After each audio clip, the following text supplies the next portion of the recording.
Hello there. Now, Tommy's arrest. These are the two main issues I have with it.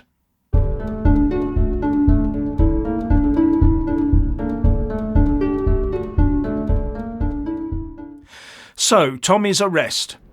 There are a couple of interesting facets to this, and it will depend on how Tommy defends himself in court, but ultimately, of course, on what the court decides. And the first point of contention here, for me, is the use of pepper spray, or more accurately, PAVA, or CS spray, or incapacitant spray, now termed as irritant sprays. Video footage, witness accounts and Tommy's own testimony say that while he was handcuffed and under the control of maybe as much as a dozen police officers, his head was pulled back to expose his eyes to a stream of PAVA spray that was directed at his eyes from point blank range. Now, every use by any weapon, of which irritant spray is one, is scrutinised, or should be, after the event, especially such a device being used in a crowd with other officers in close proximity. And in this case, serious questions need to be asked. I looked into the health and safety aspects of the use of this stuff and found different guidance in different places by different organisations. But nothing current. All the instructions and guidance I could find is probably now out of date. It's almost as if they don't want us to know how the police use the stuff today, and if they do pose a danger to us. Or have they become so safe that they don't need up-to-date guidance? So this guidance I talk about will almost certainly have been superseded by later classified guidance. But a couple of things do appear to be consistent. The first of those is that these spray devices have an effective range of up to 4 meters, or about 13 feet. But think about the force it takes to project a liquid that far.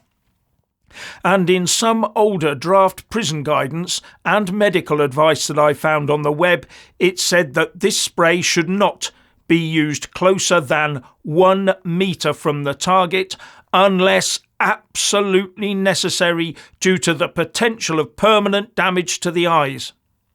After all, the eyes are the real target here. The whole point is to cause enough pain. One police officer in a training video I found called it wet fire, to temporarily force the subject to shut their eyes and try and cover them with their hands, so making them vulnerable enough to easily arrest them. But using a spray like that closer than 1 meter from the target also risks blowback on the spray user, says the same old guidance. And all distances when using these irritant sprays is to be measured from the canister to the eyeball, not from the officer deploying the weapon to the target. But further, all the guidance that I could find made it clear that such a spray should only be used where there was a real danger to the officer from an assailant. Tommy was, as far as I'm aware, handcuffed and controlled by a large horde of police officers. If he was struggling, but they were able to make progress, then why use the spray? Why not just pick him up and carry him? Incapacitant sprays are not, as far as I'm aware, there to be used as a handy tool to subdue someone you already have control of, nor, as one police officer found out recently, as a crowd dispersal weapon. Now, the old Met training policy documents on the use of these sprays does not contain details of when an officer shouldn't use one, nor does it lay down any distances.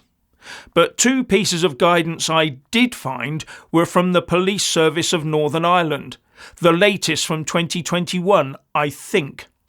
And they both said basically the same thing. Yes, it's a different police force to the Met, I know, but bear in mind, several different police forces have been operating in London recently.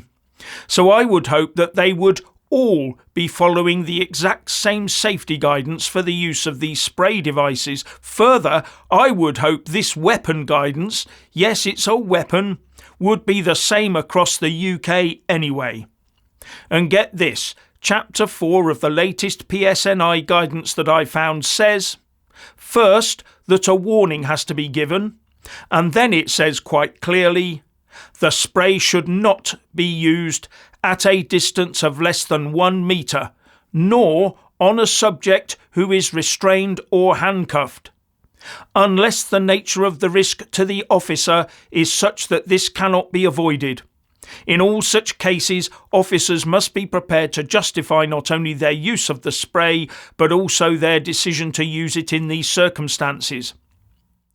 The risk to the officer, note, not others around them. So if this is the same as other forces in the UK today, it could get very interesting for Tommy's case. Was Tommy a direct threat to that officer who sprayed his face at such close range?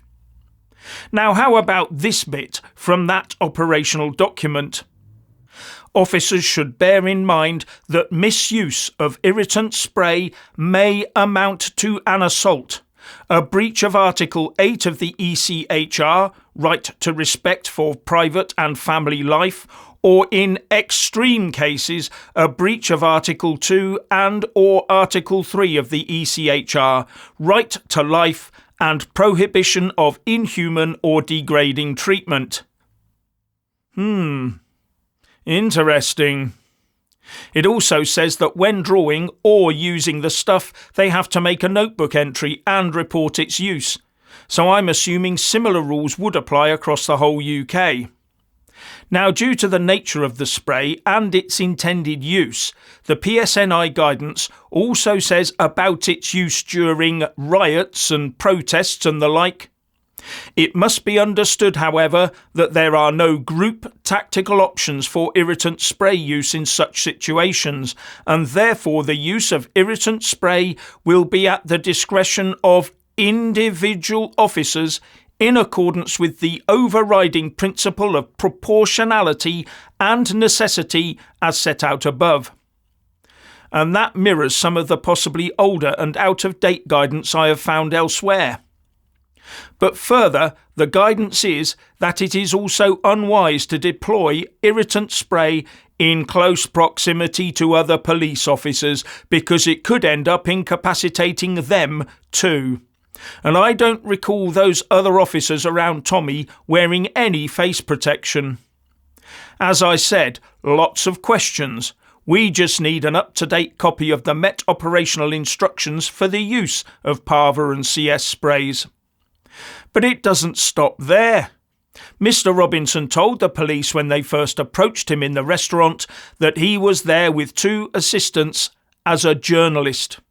He was there doing his job.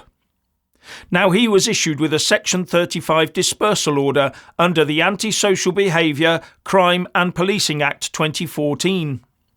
But one of the exceptions to a Section 35 order is that the police cannot give a dispersal order to someone who is required to attend for the purposes of the person's employment or a contract of services to which the person is a party. And that is statute law that no statutory instrument or police guidance or instructions can ignore. And interestingly, the Met Police tweeted the following about his arrest. We're aware that the man had suggested he was in the area as a journalist. This was not a relevant factor in his arrest. What they seem to be deflecting from is whether or not he was entitled to that exception because of employment or contract. And if he is, then the Met could be on the hook for unlawful arrest and imprisonment, as well as one officer in serious danger of losing their pension. But I think we all know where this 2-tier system will be headed on the 22nd of January when he's due in court over it. That is, if they don't do the old trick of keeping on delaying the hearing to keep him muzzled as much as possible.